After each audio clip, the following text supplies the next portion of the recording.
How's everybody doing? So what I want to do is conduct a little bit of a midterm analysis on the development of this Juno diorama at 1/16 scale. Just a little bit of backstage kind of stuff. I don't normally show or like to show, in progress, but I think it's important to the sort of brand of my channel and what I'm doing as an artist, as a diorama artist anyway. And even though, the model railroad, the shelf layout river road is my main interest, but I do things, interim projects all the time because it keeps my skills up, it keeps my learning curve up, and I think as modelers, right to the end, we should always challenge ourselves, right? Because there's always more rewards as your skills develop and your style gets fleshed out. And that just comes with age, practice, and experience. So you can see that I'm like building up layers, right? Like the one thing I find about doing like this kind of work is there's so many layers and phases that you can't really cover it incrementally, like with a camera, I mean, you can snap shots and everything, but every time you reach for a camera or video, you interrupt your workflow, and that can be, what would be a good word for that?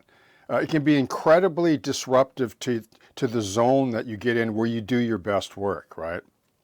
Like number one, you don't want to be under pressure, which is one of the reasons why I really don't do commissions anymore, because I really believe that when you do commissions, you do your worst work. Now you can think about that philosophically if you want, but I know from experience, because I've done it lots and sold lots of dioramas in the past to private collections and so on, and I find that some of the works I did I thought were pretty good, but some were like, that's cliche, and you were pumping it out, just to get it done.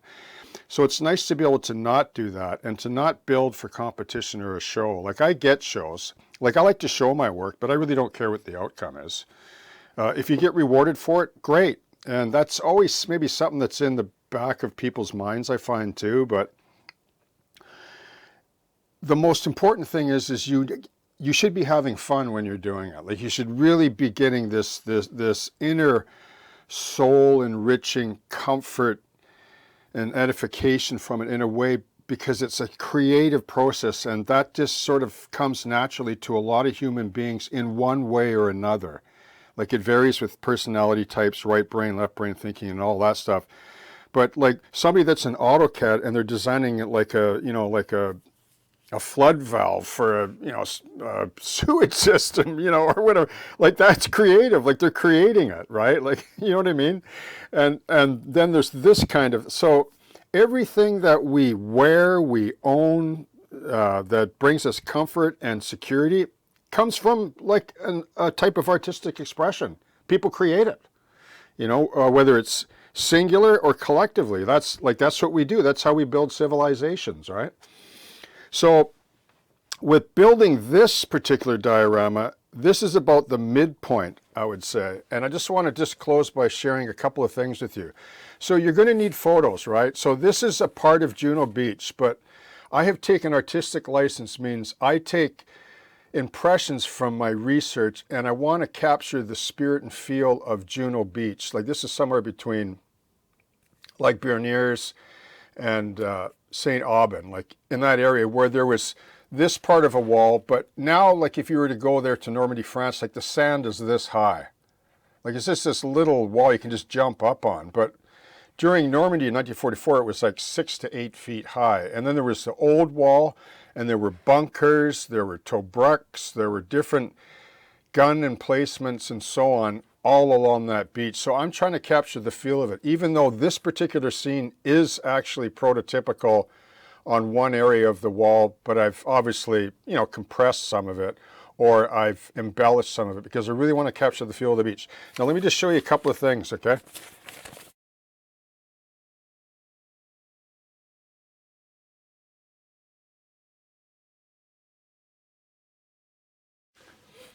Okay, so one of the main factors, I think, when we design and build a diorama, like I say we sometimes, but I don't mean that you have to do it this way. I just mean that like in the kind of shared collective sense, because when, like it doesn't matter who you are when you build a diorama, we're still sharing the same experiences that each individual feels when they're doing it.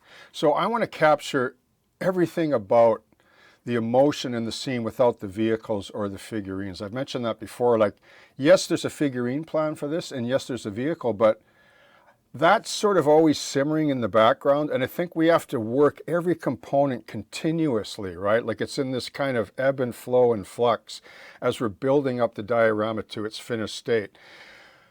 However, I like to keep those subjects and elements out of the picture, let's say, or the scene as long as I can, even though I might be working on them. Like, I'll lay down a layer of sand, let's say here, and then it's got to dry overnight. So I put the diorama away and I bring the, the figure of the kit and I begin to look at that.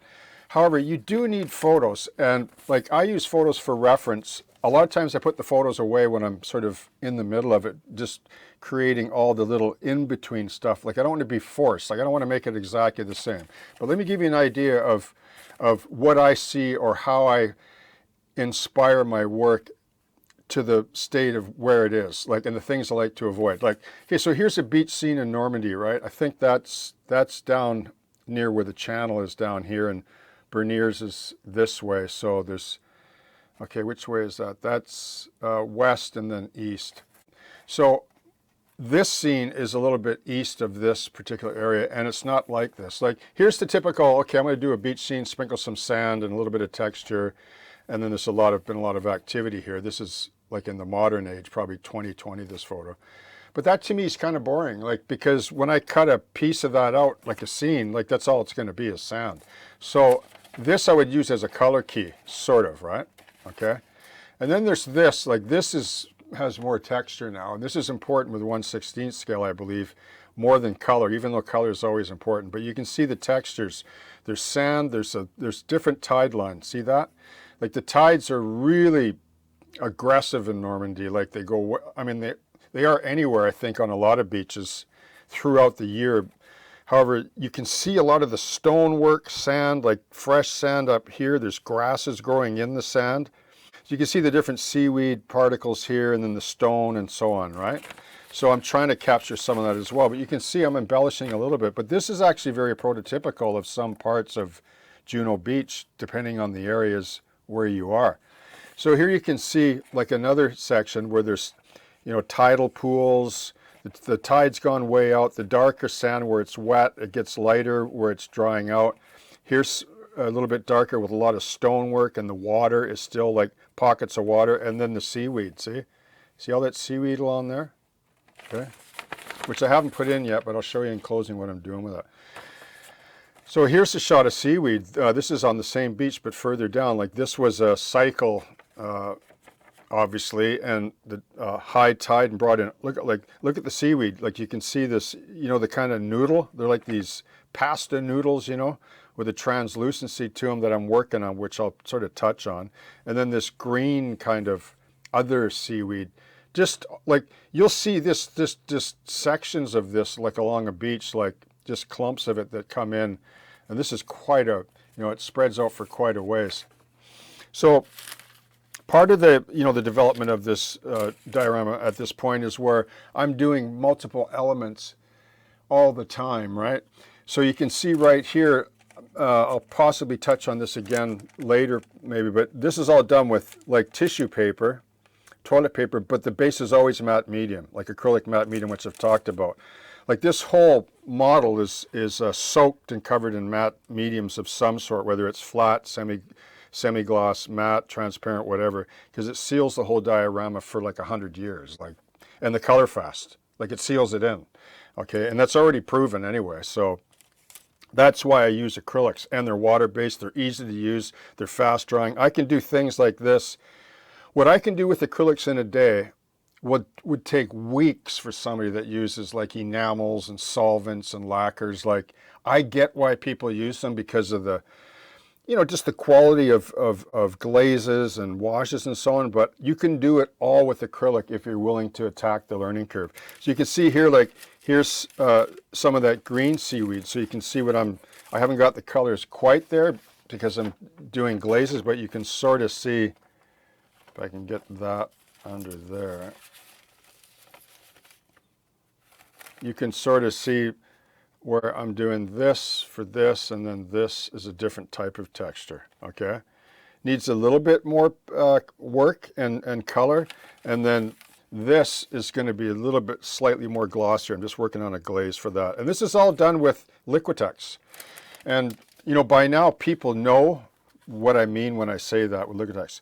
So, yeah, so, you know, like this is not going to be fixed till later and it still needs work, but I don't want that to be in the way. But this is now fixed, and you can see that I'm going to be applying the fascia soon to this, and then I have to model this back here, like this cobblestone section here, this stonework.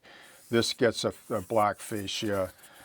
This gets a black fascia to here. And then once this is done, since this is foam, I may have to cut into this, like when I do the vehicle and the figure and then debris.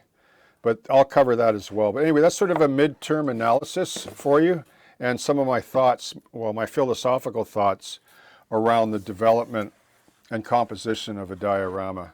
And in this case, a 1/16 scale Juno. Okay? Cheers.